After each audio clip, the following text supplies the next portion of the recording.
Hello everybody, thank you for joining me and listening into my talk on gender and technology. This topic is very close to my heart. It's something that I have been thinking about since entering the world of EPAM, and something which I think is important to share with my colleagues and create more awareness and understanding of. So let's go and proceed.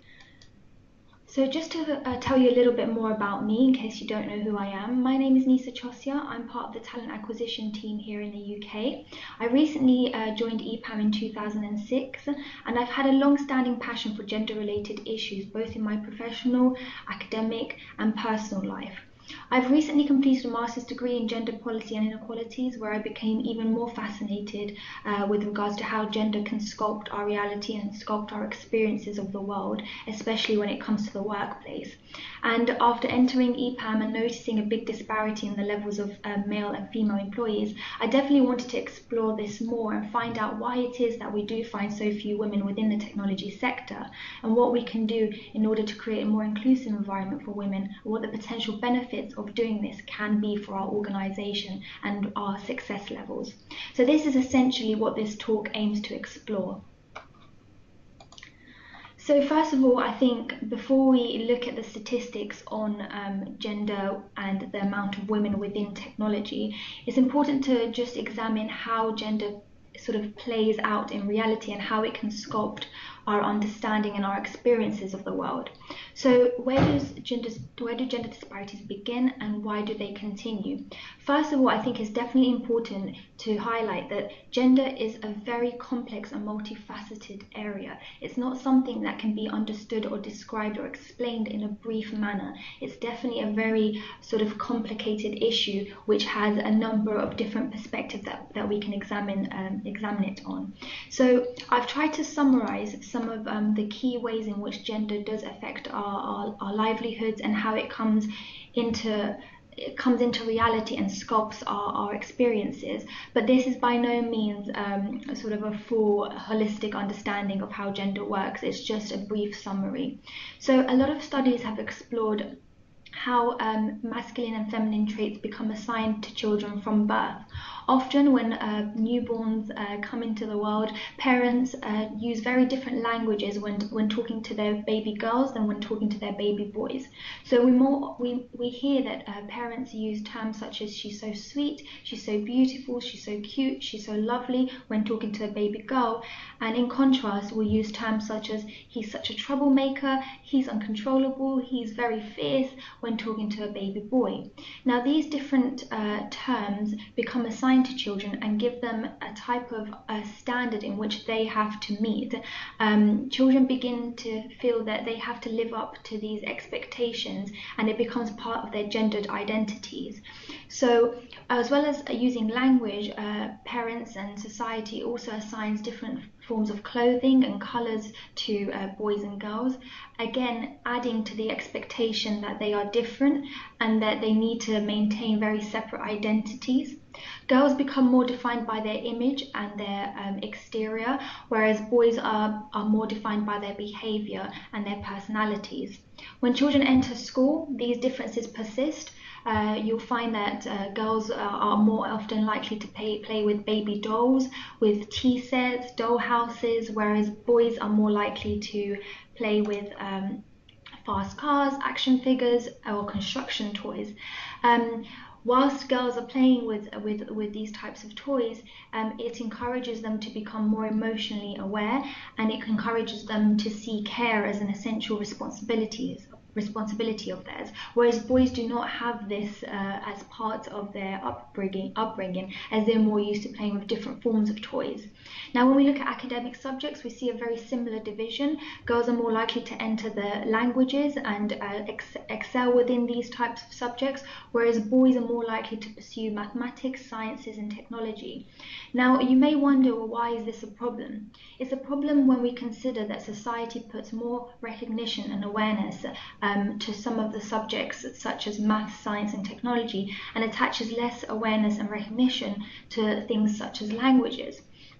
Now, when we progress through life and enter university, although we find that women are doing better at university now more than ever and are succeeding at higher rates, again, this success is limited to specific subject areas. And when women leave university and enter the world of work, they find that their success dwindles. Now, in society, a lot of researchers have pointed to the fact that society functions and the institutions that we have in place are all based on very male standards. Even the very first human rights that were created were based on the rights of man, and it only took a lot of rebelling from women to be included within these human rights as well, so that women could be acknowledged for the difference in experience that they have. Now, society also, especially Western society, I should stress, attaches a type of idea to women. Women are often objectified, sexualized, and they are failed to be reflected in their true diversity. In contrast, men are often portrayed as dominant, as independent, and as individuals who can achieve many different things in life. When we look at the workplace, we continue to see functions that typically support male standards of work and assumptions that are more masculine. Long hours, assertive behavior are associated with the successful worker, whereas being emotionally sensitive or emotionally aware is seen as a weakness and is seen as something which is a more feminine trait. Now, if women can't commit to these long hours, they're automatically seen as being less committed, and this is why they potentially do not occupy those higher level leadership roles. So moving on. Now I want to take a moment to look at some of the evidence. Across different industries and job levels, we see that the percentage of women is not necessarily that high, especially when we look at CEO and boardroom level roles. As you can see, there is a general pattern in that women fall below the 15% mark when it comes to occupying CEO and boardroom level roles. And when we move further down to the mid-level and junior roles, that's where we see the highest percentage of women. But again, this doesn't even come close to the 50% mark. We still have a fair bit to go. So I think these statistics and this graph points to a very interesting picture, and that is that women across different industries are in some way being prohibited from entering these more recognized roles, and that's definitely something that we need to question and explore more in depth. I think this quote captures some of, it helps to explain some of the graphs and statistics that we're going to look at. Deborah Gillis says that when we close our eyes and picture what a CEO looks like, too often the picture that comes to mind is that of a white man. Now, I think this quote is important for two specific reasons. One, it points to the idea that a CEO and a leader is more often expected in the male form and has more masculine attributes associated with them. And as well as this, it also points to the racial and ethnic bias that exists when we assume or when we associate a leader in our society. So I definitely think that focusing more on the racial biases that exist within the workplace as well as the ethnic biases is definitely another area which requires a lot more exploration and investigation. But for limitations of time, I've chosen to focus more on the gendered aspect within this presentation. So now let's have a look at what some of the tech giants are doing. So what are the companies which are sort of, very poignant within the world, within the mainstream world more specifically? What are their percentages like? How many women are occupying their tech roles and their leadership roles? Well, as you can see, unfortunately, the numbers are not significantly high. Apple is leading the way in terms of having the most women within tech roles, but this is only at 22%. Then going downwards, we see that Twitter has only 13% of women that occupy tech roles within their company. When we think about leadership roles, LinkedIn is doing the best in this sense. They have 30% of women within leadership roles within their company, followed by Apple with 28% of women within leadership roles. But I think it's fair to say that across all of these different companies, we can see that the percentage of women is still fairly low. We're not coming close to that 50% mark. And if we acknowledge that women represent 50% of the population, we should definitely start seeing more women being presented and included within these industries and within these roles. So moving on to looking at EPAM more specifically. So I did a bit of digging and I found some statistics, and all of this information is correct as of the 12th of April 2016. So I found that there's approximately over 21,000 employees across EPAM. We have 20% women and 73% men.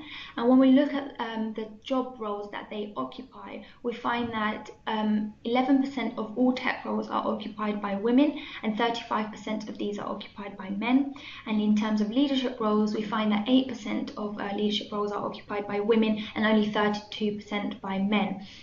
Now, a few more interesting facts that I found were that in terms of director and VP levels, there were approximately 26 women who occupied these roles compared to 153 men. Women were more likely to be in support, assistant or junior roles than men.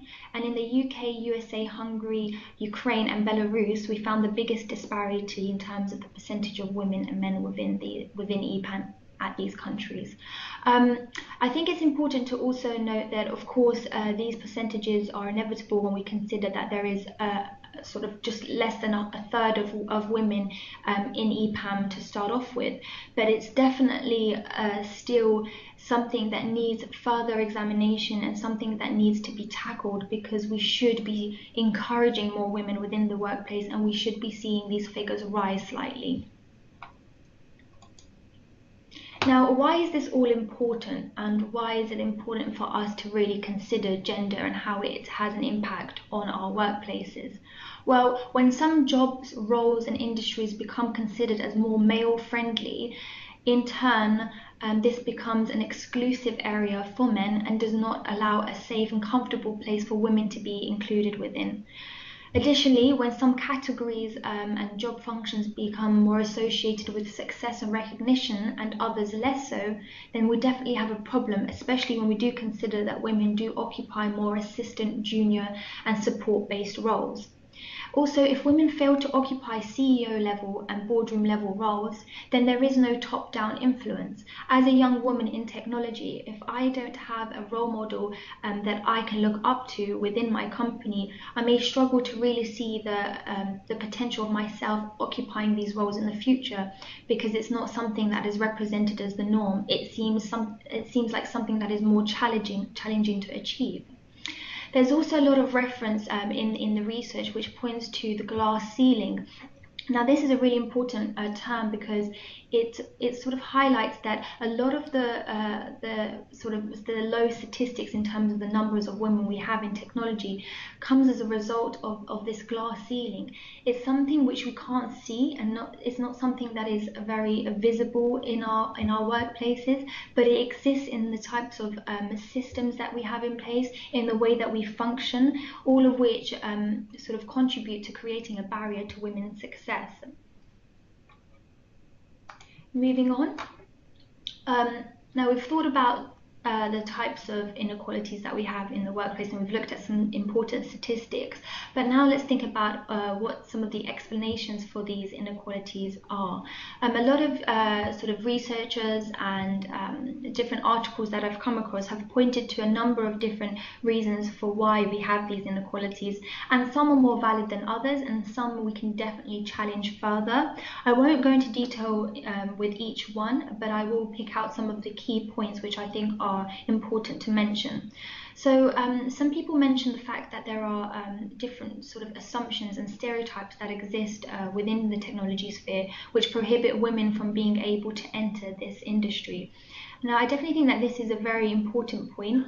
Often when I've spoken to my colleagues, I've noticed that they do associate technology as something that is quite masculine and something which would appeal more to men rather than women. But if we think about the way that young girls are socialized from the very beginning, we can understand that it's not necessarily that they're not interested in these industries. It may just be an issue of socialization and them being socialized into believing that perhaps these more male-dominated fields are not something that is appealing to them or interesting for them. But stereotypes can be undone because they are a result of socialization and assumptions. So I definitely think that this is something we can challenge. Additionally, there's an unconscious bias that exists. Often we fail to see female contributions at the same level as we see male contributions. On top of this, sometimes women do not take ownership of their contributions as much as men do. Unconscious bias can also exist within hiring processes at manager and senior level, and our idea of what a successful candidate is may be affected by this unconscious bias as well. So it's definitely something that's worth reflecting on. There is also the presence of an exclusive work culture which exists. Now, what this refers to is the idea that because some industries are very male-dominated, this creates a culture which does not provide a comfortable space for women to be incorporated into. Women don't find that they can relate to the teams that they're working with if they do enter these exclusive work cultures, and they may struggle to make connections with people which are relevant or build networks which are relevant for them to reach those higher level roles. Moreover, there's also some reference made to the lack of female confidence and self-belief, which is used as an explanation for why some of these inequalities exist.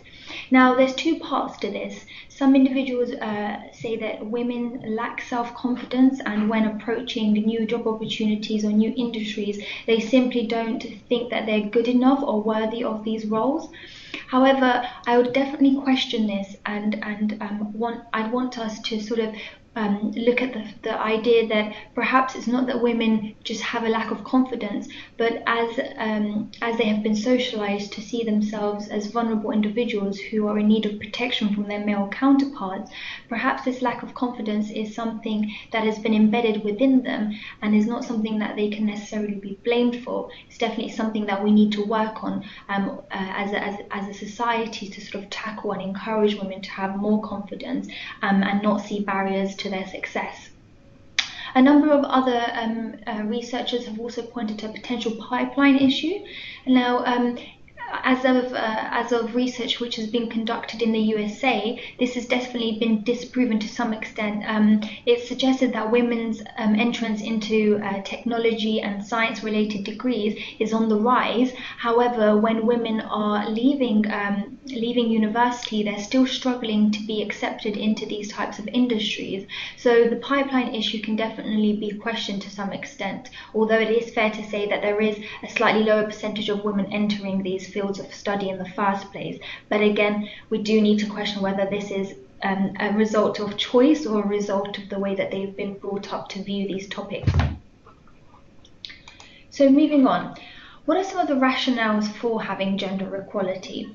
Well, a study by the World Economic Forum has asked a number of different industries what they think are the key rationales for having gender equality, and some of the top things were related to fairness and equality. So it's simply a matter of fairness, of giving women a fair shot. Others pointed to the enhanced innovation that can result from incorporating more women in the workplace. There's also mention of us being able to reflect a better composition and make better connections with our customer base if we do have a more diverse workforce. So what I mean by this is that we need to acknowledge that our customers are diverse, they have diverse needs, and in order for us to really make connections and provide them with the services that they require, we need an equally diverse composition in terms of our workforce so that we're able to make those important connections. it's been understood that having more women within industries has a potential to enhance the decision-making abilities of a team as well. Moving on, going into more detail, a lot of studies have been conducted which have tried to explore the impact of incorporating more women within the workforce, and especially technology, and what the potential benefits can be. Now, I've grouped these into 3 different areas: business success, increased productivity, and increased creativity. So it's been found that companies with different viewpoints have in turn better market insights. They're able to approach problems in more innovative ways and have higher sales and more customers. As well as this, research on over 2,000 global companies has found that those companies that had women on their executive boards outperformed the companies that had all male executive boards. Moreover, in terms of increased productivity, there's a superior team dynamic which can emerge as a result of having more women in technology and within these leadership teams, as well as increased productivity. And some more research which has been done on over 669 people has found that a team's collective intelligence is likely to rise if we do incorporate more women. Now, this is definitely something which is quite common sense. If we understand that incorporating individuals who have different points of view will inevitably lead to a higher intelligence level, then there's no reason as to why we shouldn't be including a more diverse workforce. Finally, a study of over 1,400 team members across 17 different countries has found that gender-balanced teams were most likely to be experimental, to be more creative, to share knowledge and fulfill tasks at higher rates. So collectively, we can see that there are a number of important benefits that can arise as a result of increasing the diversity of our workforce and incorporating more women specifically. Moving on, I think you've heard enough of why I believe that it's important to have more women in technology and in leadership roles.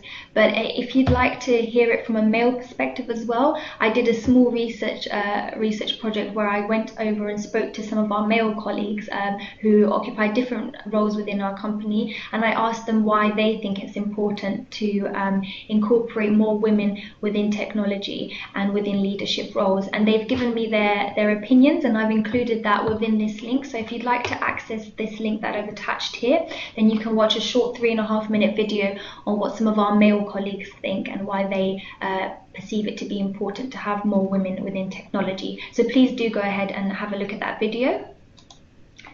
Moving on, I want to, before I sort of look at why or what we can do as a company to address this issue, I think it's important to take some influence from the other companies that we find around us, and to use this as an example of the types of initiatives that we can implement as a company. So just to point out a few of these, last year the UK government pledged to force companies that have over 250 employees to begin to publish their gendered statistics. Now, I think that this is a really important step in the right direction, because it's encouraging companies that are potentially hiding behind their gender statistics to really be transparent with them and to address the issue for once. So this is definitely something which I think will have a very important impact on changing the dynamics of gender within technology as well as within different industries. Another really interesting initiative comes from Intel. They've designed a program called the She Will Connect program, which aims to bring technology education to women within rural areas of the world. Now, I think that providing women with a skill that they can then use to sort of increase the levels of income that they can gain is definitely something that is important, and bringing technology to those rural areas of the world, especially to women who are seen to be in a more disadvantaged position than the women in the West. I definitely think that this will increase the likelihood of women entering technology across the globe, not only in Western societies. Moreover, Netflix have released a 1-year paid leave for both mothers and fathers. Now, I think this is really important because typically when we think of initiatives designed to increase gender equality, sometimes people assume that most of these initiatives will be targeted at women. However, providing shared leave for both mothers and fathers encourages men to take up responsibility for care and therefore frees the burden of care from women so that they're able to commit to working hours more as well. Finally, I want to point out a book that has been written by the Facebook COO, Sheryl Sandberg. She wrote a book called Lean In, which aims to encourage more women to sort of step up and take those leadership roles where they are available, and also encourages society and workplaces to acknowledge the biases that exist which may prevent women from being able to excel. So I definitely think that's worth reading, or you can also look at Sheryl's TED Talk, which she has recently done. It's very interesting and really covers a lot of the topics which I've discussed in this presentation as well. So now, what can we do as EPAM and as EPAM employees to tackle this issue? So for EPAM 2018, my goal is definitely to increase women's presence in technology. And this is something that I don't think can be done through one simple initiative. It's something that requires a very holistic approach because, as I mentioned, gender is a very complex issue and we can't try to tackle it only in one niche way. We really need to think about all the different ways in which we can tackle the issue. So I've divided these topics up slightly. We've got the academic route that we could take. We can collaborate with primary schools, secondary schools and universities in order to create more awareness of the career that women can have in technology. We can offer mentoring services to young girls and partner up these young girls with the women that we do have at EPAM in order for them to have somebody to look up to and a role model that they can sort of take inspiration from. We can also hold taster events and talks that aim to, again, increase awareness about the possibilities of working in technology and just make it more of an inviting place for women to be in. We can also aim to look at ourselves and what we can do. We can try and challenge our personal prejudices or challenge the prejudices that we find around us. So when we do hear somebody potentially saying something which does not sound very fair or very conducive to the working environment, we should have those important talks and we should challenge opinions in order to create more awareness and understanding of the issue. I think we also need to encourage fairer hiring processes. Let's not pay attention to the specific gender that the candidate has, but more on the types of skills and the contributions that they can make to our company. What we can do is we can find ways in which we can share vacancies on platforms or areas that women are more likely to utilize, perhaps websites that they're more likely to utilize, in order to really target their interests and make technology something that is really appealing to them. We can also learn from the women that we have in the company so far. If we collect feedback from their experiences, we can use this to improve our own functions and systems within our company. We can, of course, increase the transparency around gender statistics so that we're all aware of the percentages of women and men within our company, and that we can all really use that as a benchmark to take some action on. We can increase the female success stories that we spread around EPAM. I definitely think that if we do make this into something that's more of a regular occurrence, being able to hear the success stories of my female colleagues will definitely be something that will inspire others and will increase the levels of contribution that women make and the recognition that they get for this. We can, of course, try to make working hours a little bit more flexible in order to provide both women and men the opportunity to balance both work life and home life in more sort of suitable ways. We can try and alter the standards of success that we have. So if you remember earlier, I mentioned that sometimes the assumptions that we have of what a leader should be or how they should act are very much embedded in masculine qualities. And if we alter our standards of success and do not necessarily see it as something that comes in a very specific form, then there will be more scope for women to be considered as leaders as well. We can't always see emotional intelligence as something that is feminine and does not belong within the sphere of leadership. It's definitely something that can be incorporated and can be the mark of a successful leader as well. I think another thing that we can do is we can try and increase training on diversity and how to spot unconscious bias. This will allow all of our colleagues to be on the same page when it comes to understanding how inequalities exist and how we can in turn increase the diversity in our company. Finally, I think in terms of the top level of managers, we definitely need to have some form of diversity action plan or targets which can be used and shared within the company to act as a very big commitment to our desire to increase gender equality within technology. Finally, hopefully having done all of these things and achieved them, I think we can reach my vision for EPAM 2018. And just to point out some of the key points for my vision, I'd like to see a closer to equal share of male and female employees across EPAM. I know that potentially by 2018 we may not be able to achieve a halfway point, but I definitely think that we can start taking the necessary steps which will lead us to achieving this 50% mark in the future. I think we need to increase our efforts to promote technology to female students via events, talks and mentoring schemes as well. And this is definitely something which is very possible and which I think can be of benefit to the younger generation. As mentioned earlier, we need more transparency in terms of our gender statistics and also the pay schemes that we have. And I think we need to have a cultural shift towards a greater appreciation and encouragement for diversity, which in turn will create a culture that is more inviting for all types of people from different backgrounds. And lastly, I think we need greater recognition of female contributions through promotions, through sharing their success stories. I think collectively, all of these things will help us to reach a more just and equal gender balance within our company, and of course help us to reach those more innovative and successful levels as a company.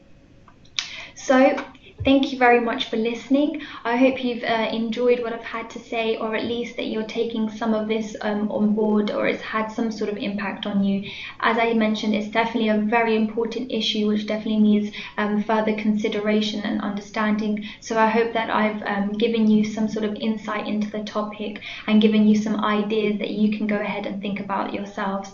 If you have any questions for me, please feel free to email me or contact me on Skype. I'm more than happy to provide answers if I do have them. If I don't, I will go ahead and find out for you. But I'd like to end here and say thank you so much for listening and for taking an interest in this topic. It really does mean a lot to me, and it does show me some sort of encouragement and faith that this is definitely a topic worth talking about. So thank you once again.